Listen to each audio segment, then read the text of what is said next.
Tonight on Rock Center, from the chair the president was sitting in when this photo was taken from this very room.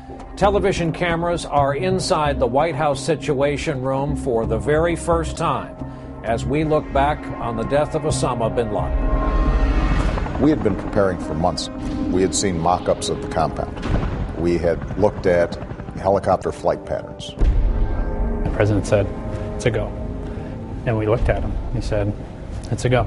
You know, in that situation, you just you do some praying. What were you watching? We were able to monitor in real time what was taking place. The mood was tense. We could see the helicopters. We could see our guys moving. When we saw the helicopter spinning, we said, "That's not the plane." We were all holding our breath. And everyone went like, whoa. We thought about if there was a failure here, it would have disastrous consequences. When we got the message that they had killed bin Laden, it wasn't over. The only thing that I was thinking about was, I really want to get those guys back home safe. This was the longest 40 minutes of my life.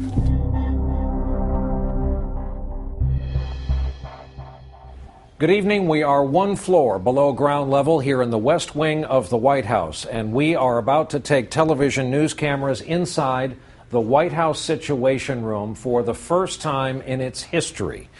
We're here tonight, entering this room, to talk about this photograph taken in this room a year ago and the decisions and the military action that resulted in the death of Osama bin Laden. Good evening. Tonight, I can report to the American people and to the world that the United States has conducted an operation that killed Osama bin Laden, the leader of al-Qaeda. USA! USA! USA! The news came out of nowhere. No one in this country was expecting it, just as no one inside the bin Laden compound was expecting U.S. Navy SEALs to arrive by helicopter. One image from that night has come to symbolize the mission. The photograph taken at the height of the raid by veteran White House photographer Pete Souza. There it is. There you are. Here I am, sitting right here. That's an intense look on your face, and everyone is intently watching that screen. This is, if I'm not mistaken, Pete, this picture was taken right as the helicopter was having some problems. But you may not remember. I can't say for sure. That's what it feels like, because I remember Hillary putting her hand over her mouth at that point. When you look at it, Yeah. what does it conjure up inside you? Well, that's the way I usually look when my husband drags me to an action movie. It was just an extraordinary experience and a great privilege to be part of. When you see it now, what comes back? We were all just really concentrating. Our entire focus was on listening to the play-by-play. As you can see, the president is sitting right behind me. I remember turning and looking, and it was just this. No emotion. What comes to mind first? Is it a sensation? Is it a memory? It's just tension, more than anything else. It was just tension, and there's no other way to describe it. The picture was actually years in the making. When he was president, Bill Clinton spent 75 cruise missiles trying to kill bin Laden. Then, after 9/11, President George W. Bush vowed to hunt him down. And the people who knock these buildings down will hear all of us soon. And back when he was a candidate, Barack Obama pledged to step up the mission. We will kill bin Laden. We will crush al-Qaeda. That has to be our biggest national security priority. The focus for this administration was on getting bin Laden. That was a piece of unfinished business that went to the honor as well as the security of our country. Leon Panetta was CIA director back in the summer of 2010 when the first big break materialized. The CIA tracked a man believed to be bin Laden's courier to a walled-off compound in Abbottabad, Pakistan. Satellites parked above the compound revealed another figure, a tall man taking walks in the courtyard. Analysts gave him a nickname, the Pacer, but the imagery was never good enough to know for sure if it was bin Laden. Ultimately, it was a 50-50 proposition as to whether this was actually bin Laden. And still, it was the best intelligence breakthrough since the U.S. came close to bin Laden but lost him in Tora Bora back in 2001. When the intel community began to pick up information and when they began to get a more of a sense that maybe there was something there, at first it was only within the White House. I was brought in January, and then we began these intensive meetings. A series of top-secret meetings started up inside the Situation Room, the sit room as it's known in White House parlance. At one of those meetings last year, Admiral William McRaven, the head of Joint Special Operations Command, outlined a possible raid on the suspected bin Laden compound. I had 100% faith in the Navy SEALs themselves. Bill McRaven, the head of Special Forces, had worked with us for months to think through every possible scenario. He's a guy who inspires a lot of confidence, and he's a no-nonsense guy. I remember the moment in the sit room, someone said, well, this sounds really dangerous that we're going to expose our guys, and what do we know is going to happen? And he said, well, with all due respect, we've done this hundreds of times. The planning picked up speed, and by April 21st of last year, the chairman of the Joint Chiefs of Staff at the time, Admiral Mike Mullen, attended a dress rehearsal with a team of Navy SEALs at a mock compound they'd set up in the Nevada desert.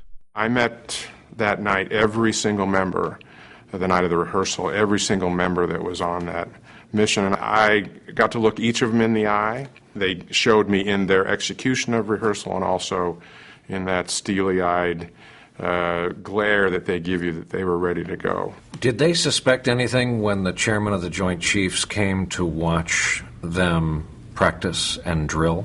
I never asked that question. I certainly suspect that they did. When did they learn exactly what their mission was and who their target was? Actually, you'd have to ask Bill McRaven that. But they're not idiots. I mean, they knew certainly how critical this was. They knew who they were and who they were working with. 1 week after the rehearsal, the launch window opened up. A favorable forecast and a moonless night, essential for an attack by air. They knew it could be months before the next opportunity.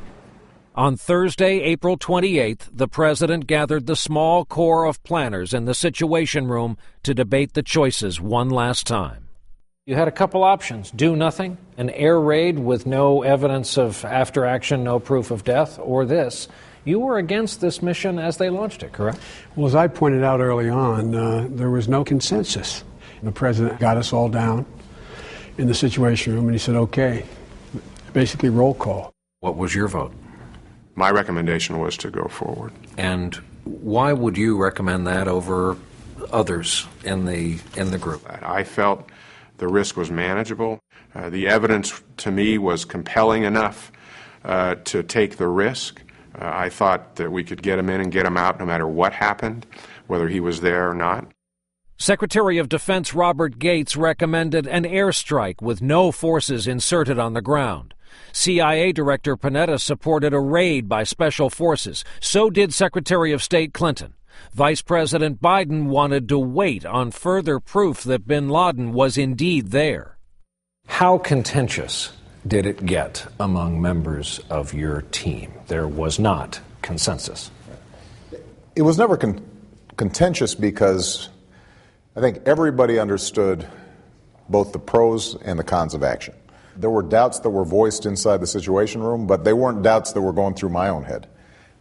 People who were advocating action understood that if this did not work, if we proved to be wrong, there would be severe geopolitical consequences, and obviously, most importantly, we might be putting our brave Navy SEALs in danger.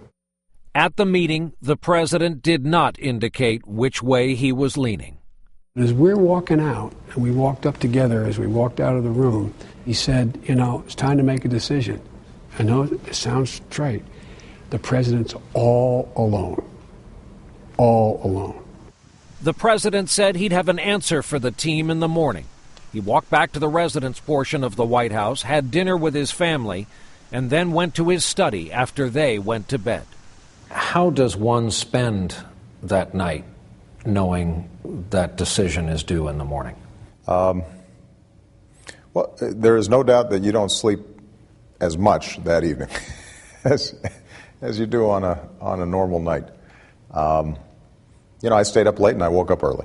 By that point, though, I felt as if I had examined every aspect of the operation. We had been preparing for months now. At that point, you have some serenity in knowing that you've made the best possible decision that you can. And, in that situation, you do some praying.